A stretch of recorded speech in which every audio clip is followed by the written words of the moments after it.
ล่อยที่กันนั่น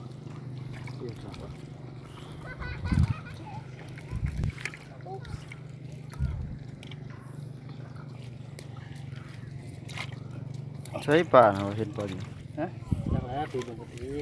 ปลาตัวใหญ่ๆนะเก็บวันนี้ไปใส่น้ำเก็บพี่น้อง นี่นะมันใส่เบื้องเครื่องมันก็ไล่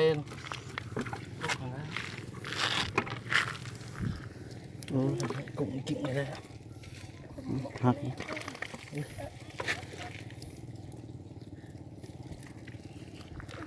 มันก็ดีดเก่งเถอะปะดู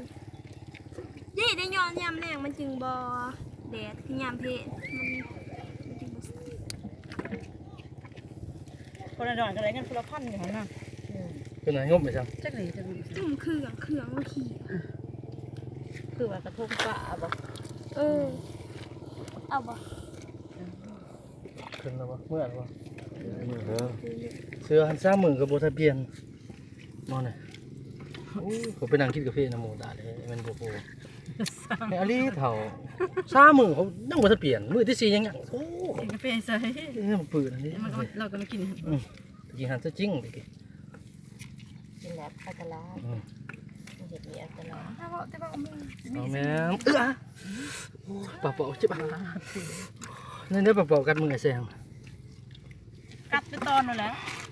ชาร์จเลยมั้ย มันมัดเด้อกุ้งเด้อเกี่ยวมัดเด้อแต่มันเรือเด้อมัดได้บัดเนี่ยมีแต่สอนเลยกันใจยันมันเอาไปนะ